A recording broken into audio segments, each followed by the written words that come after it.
കാമാക്ഷി ഗ്രാമപഞ്ചായത്തിൽ വയോജന നിയമസഹായ കൗൺസിലിംഗ് സെന്ററിന്റെയും ഭിന്നശേഷി നിയമസഹായ കൗൺസിലിംഗ് സെന്ററിന്റെയും പ്രവർത്തനം ആരംഭിച്ചു. പഞ്ചായത്തിന്റെ നേതൃത്വത്തിൽ പ്രവർത്തിക്കുന്ന സെന്ററുകളുടെ ഉദ്ഘാടനം ജില്ലാ പഞ്ചായത്ത് അംഗം KG സത്യൻ നിർവഹിച്ചു. പഞ്ചായത്തിലെ എല്ലാ വയോജനങ്ങൾക്കും ഭിന്നശേഷിക്കാർക്കും ആവശ്യമായ സൗജന്യ നിയമസഹായം ഉറപ്പുവരുത്തുന്നതിനും കൗൺസിലിംഗ് സേവനം ലഭ്യമാക്കുന്നതിനും വേണ്ടി പഞ്ചായത്തും കുടുംബശ്രീ മിഷനും സാമൂഹ്യനീതി വകുപ്പും വനിതാ ശിശു വികസന വകുപ്പും പോലീസും എക്സൈസും Thankamani Saint Thomas higher secondary school NCC യൂണിറ്റും ജാഗ്രതാ സമിതിയും സന്നദ്ധ സംഘടനകൾ തുടങ്ങിയവരുടെ സഹകരണത്തോടെയാണ് സെന്ററുകൾ ആരംഭിച്ചത്.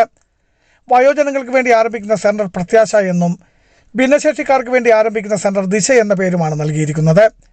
ജില്ലാ panchayat member KG Sathyan centre ഉദ്ഘാടനം ചെയ്തു. നമ്മുടെ സമൂഹം എത്ര മുമ്പോട്ട് പോകുമ്പോഴും അവിടെ ദൗർബല്യങ്ങൾ അനുഭവിക്കുന്ന ദുർബലരായ ജനവിഭാഗങ്ങൾക്ക് ആത്മവിശ്വാസം പകർന്നുകൊണ്ട് അവരെ ഒപ്പം നിർത്തി നമ്മോടൊപ്പം മുമ്പോട്ട് കൊണ്ടുവരാനുള്ള ഒരു പദ്ധതിയിലൂടെ മാത്രമേ യഥാർത്ഥത്തിലുള്ള ഒരു സാമൂഹ്യ പുരോഗതി കൈവരിച്ചു അല്ലെങ്കിൽ കൈവരിക്കാൻ പോകുന്നു എന്ന് നമുക്ക് ആത്മാർത്ഥമായി പറയാൻ കഴിയുകയുള്ളൂ.